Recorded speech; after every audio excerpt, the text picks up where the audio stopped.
One man news রুমের বিশেষ সাক্ষাৎকারে সবাইকে স্বাগত জানাচ্ছি। আমি শরীফ খিয়াম আহমেদ। আজ পশ্চিমবঙ্গ থেকে আমার সাথে যুক্ত হয়েছেন চলচ্চিত্র ও বিজ্ঞাপন নির্মাতা অমিত সেন। দাদা, আপনাকে স্বাগত। স্বাগত। দর্শক, আপনারা জানেন পশ্চিমবঙ্গে বিধানসভা নির্বাচনে প্রথম দফার ভোট গ্রহণ আগামীকাল অনুষ্ঠিত হবে। অমিত সেন যেই এলাকার বাসিন্দা, সেখানেও আগামীকাল নির্বাচন অনুষ্ঠিত হবে, কিন্তু ভোট দিতে পারবেন না তিনি। সেটা কেন, চলুন তার মুখ থেকেই শুনি। যেটা হয়েছে, আগে তো কলকাতায় থাকতাম, এখন শান্তিনিকেতনে শিফট করেছি। এবার নানাবিধ প্রক্রিয়ার মধ্যে এইবার এমনিতেই তো এই ভোটের কি বলবো, মানে রিভিশন এবং তার নতুন করে নাম লেখা, এইসব এই পুনর্মূল্যায়ন, এইসবগুলো একটা জটিলতা তো চলছিলই। তার মধ্যে আমরা আরো জটিল নিজেরাই করে দিয়েছিলাম, যেহেতু আমরা স্থানান্তরিত হয়েছি।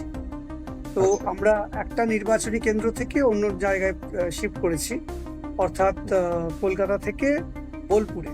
কলকাতা আমরা যেই কেন্দ্রে ছিলাম সেটা হচ্ছে কলকাতার দক্ষিণ সম্ভবত, হুম। এখন এটা বোলপুর বিধানসভা কেন্দ্র।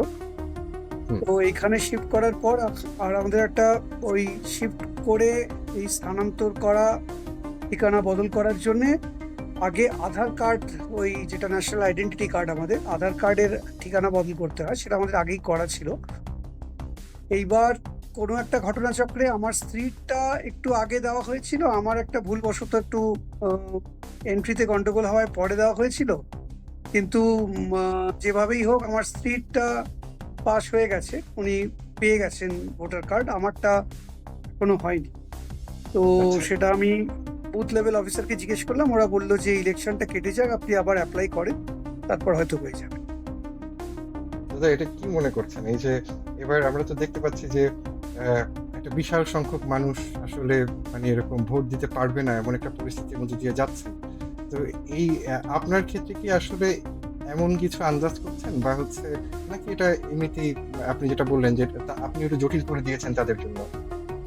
আমার ক্ষেত্রে আমার মনে হয় যে এটা একটা জটিলতার কারণে হয়তো হয়েছে, মানে কি বলবো, ইয়েগত জটিলতা, আহ, তো কি বলে প্রসেসগত জটিলতা।